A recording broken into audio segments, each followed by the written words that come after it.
about the Applied Linguistics Group and its author. Applied Linguistics Group uploaded this video. This group is for helping students of BS, MS, M.Phil, and PhD in English Linguistics, Applied Linguistics TEFL, and TESOL. Also, for the students of English Literature. This group also helps TOEFL and IELTS students with video guides.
About the Applied Linguistics Group and its author. Applied Linguistics Group uploaded this video. This group is for helping students of BS, MS, M.Phil, and PhD in English Linguistics, Applied Linguistics TEFL, and TESOL. Also, for the students of English Literature. This group also helps TOEFL and IELTS students with video guides. Dr. Khalid Malik is the founder of Applied Linguistics Group's https://youtube.com/@1966 Pakistani. Dr. Khalid Malik has a PhD in Applied Linguistics. He published more than 25 research papers. He taught a lot of foreign universities with vast English teaching experience. Now, at present, he is admitted to a postdoctoral study project at a Canadian university on the topic of language variations. He is also a journalist and writes English articles, which can be viewed on the Facebook group The Voice of Overseas Pakistanis. Interested students in BS, MS, MPhil, or PhD in English Linguistics, Applied Linguistics, TESOL, IELTS, or English Literature can join his YouTube Applied Linguistics Group for a free education guide for linguistics students. We strongly believe that education is the right of everybody in this world. Writing good sentences. After hundreds of thousands of years of linguistic evolution, the sentence is perhaps our strongest way to share a single thought. It's the default tool for communicating when a lone word isn't enough. We all have a natural intuition when it comes to forming sentences, yet so few of us know the proper techniques and stylistic choices available. In this article, we explain everything you need to know about sentences, in English, at least, including different sentence types and constructions. Then we explain how to avoid common mistakes and take your sentence writing to the next level. What is a sentence? At its core, a sentence is a string of words used to express a complete thought. There's a lot of flexibility about what constitutes a sentence, but the central rule is that it must contain both a subject and a verb, and even that rule is bendable for imperative sentences, as you'll see below. Let's start with the four main types of sentences. 1. Declarative statement. This is a standard sentence that points out a fact. Example, that dog won't sit. 2. Interrogative question. This is a sentence asking a question. Example, why won't that dog sit? 3. Exclamatory exclamation. This is a modified declarative sentence used to add emphasis or show emotion, urgency, or high volume. Example, I've tried everything, but that dog still won't sit. 4. Imperative command. This is a sentence telling someone or something to do an action. The subject is assumed, so you don't need to include it. Example, please sit. Notice that the end punctuation changes for the sentence types. Declarative sentences use periods, interrogative sentences use question marks, exclamatory sentences use exclamation points, and imperative sentences can use either periods or exclamation points. Sentence rules and structures.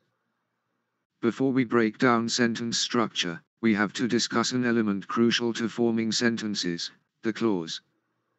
A clause is a group of words that contains a subject and verb, except for some imperative clauses, and can be either independent or subordinate. An independent clause can exist as a complete sentence on its own, whereas a subordinate or dependent clause cannot. Why not? Sometimes a subordinate clause is missing either a subject or a verb, or sometimes it has both but still isn't grammatically independent. In either case, subordinate clauses must be joined to an independent clause.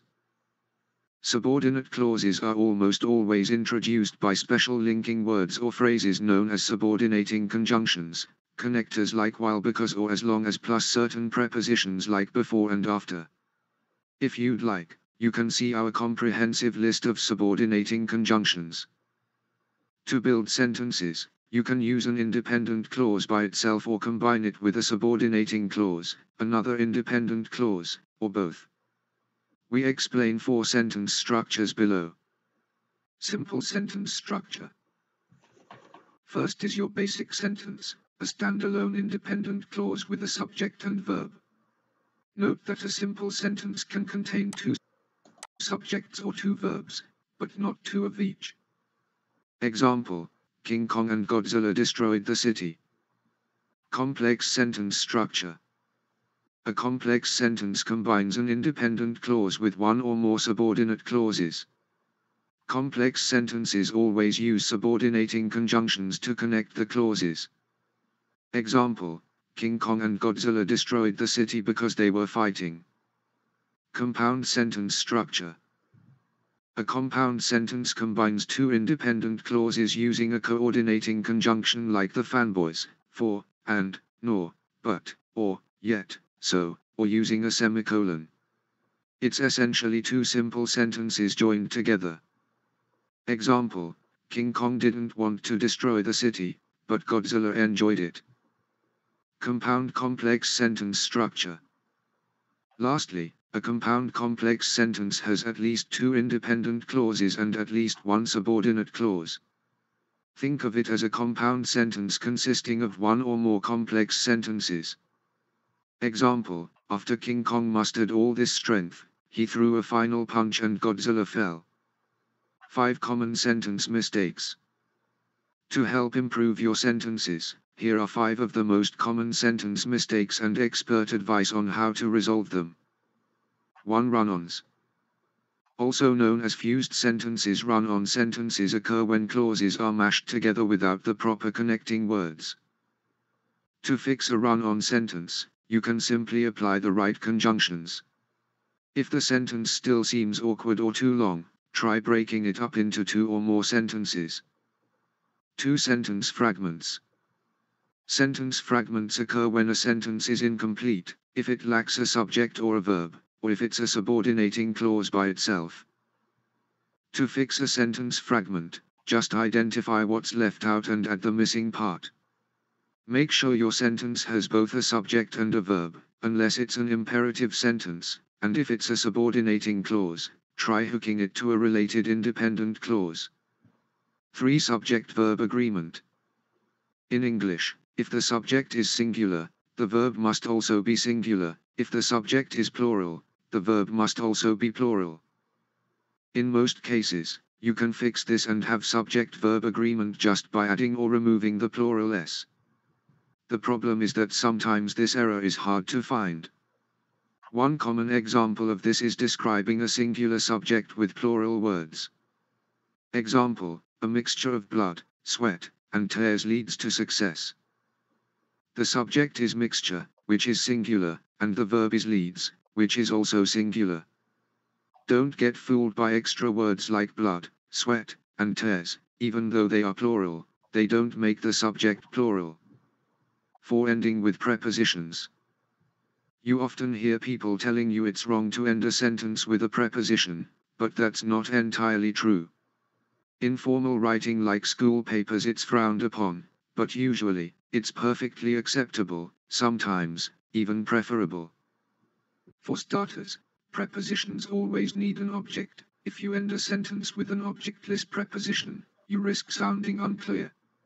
For example, if you wrote, "The bird flew above," your readers would wonder, above what?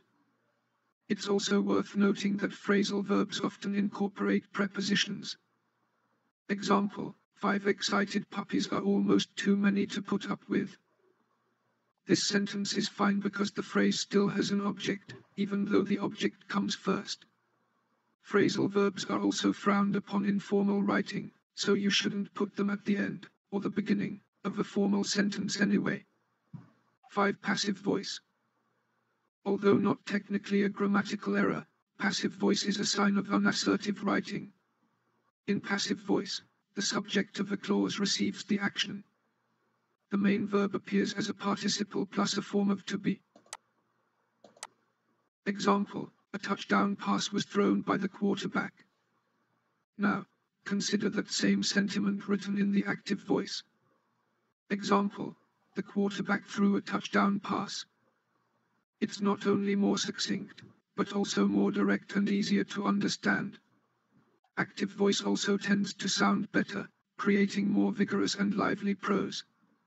In most cases, replacing passive voice with active voice makes your writing more clear. A great sentence verbalizes ideas clearly and efficiently, establishing effective communication through writing. The content of a sentence and how it's structured determines if it's good, but a complex sentence doesn't necessarily mean it's well written, and a short sentence can say just as much as a long one. All writers vary their sentence structure from time to time, and using different types of sentences is one of the key ways writers engage and maintain their readers' interest. A good writer always works to improve their writing skills, which ultimately results in better sentence writing.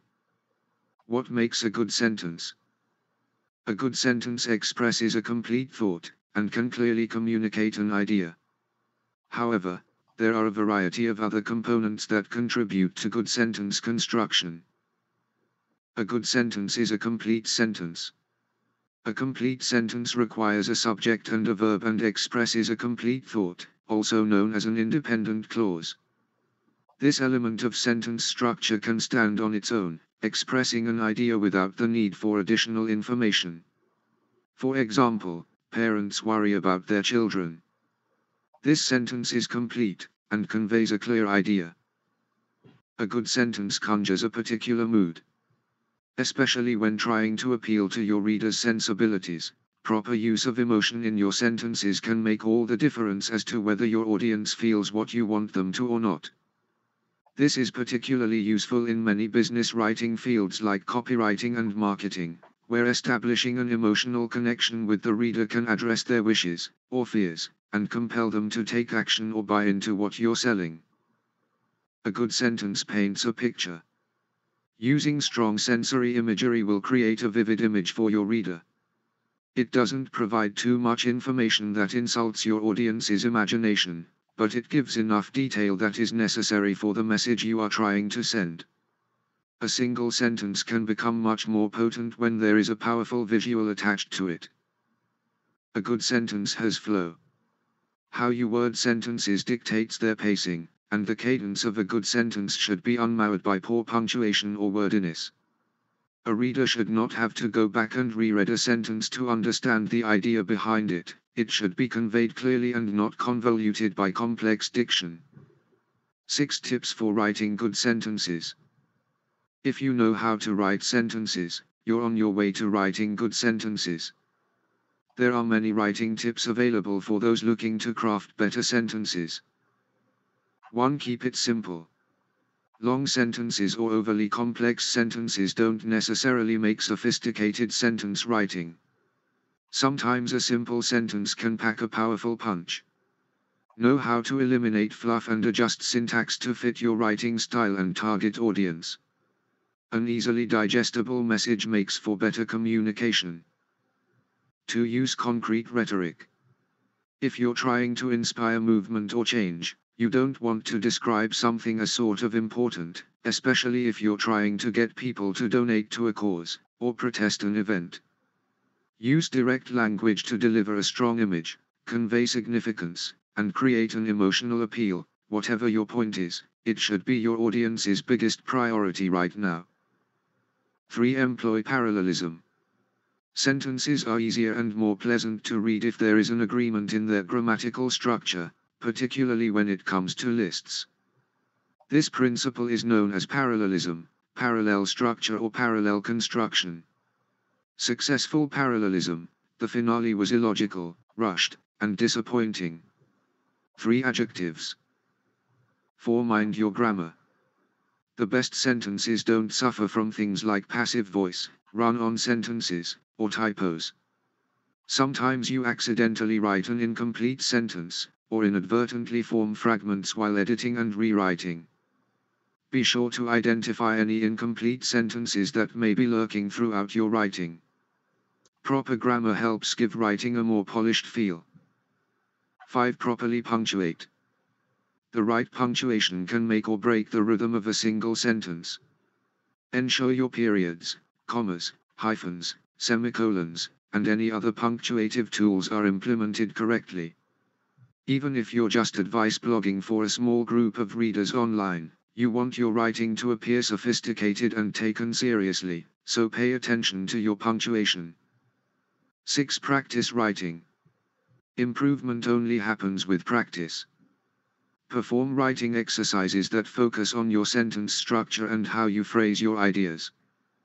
The more you practice writing sentences, the better you will become. About the Applied Linguistics Group and its author. Applied Linguistics Group uploaded this video. This group is for helping students of BS, MS, M.Phil, and PhD in English Linguistics, Applied Linguistics TEFL, and TESOL. Also, for the students of English Literature. This group also helps TOEFL and IELTS students with video guides. Dr. Khalid Malik is the founder of Applied Linguistics Group's https://youtube.com/@1966 Pakistani. Dr. Khalid Malik has a PhD in Applied Linguistics. He published more than 25 research papers. He taught a lot of foreign universities with vast English teaching experience. Now, at present, he is admitted to a postdoctoral study project at a Canadian university on the topic of language variations. He is also a journalist and writes English articles, which can be viewed on the Facebook group The Voice of Overseas Pakistanis. Interested students in BS, MS, MPhil, or PhD in English Linguistics, Applied Linguistics, TESOL, IELTS, or English Literature can join his YouTube Applied Linguistics Group for a free education guide for linguistics students. We strongly believe that education is the right of everybody in this world.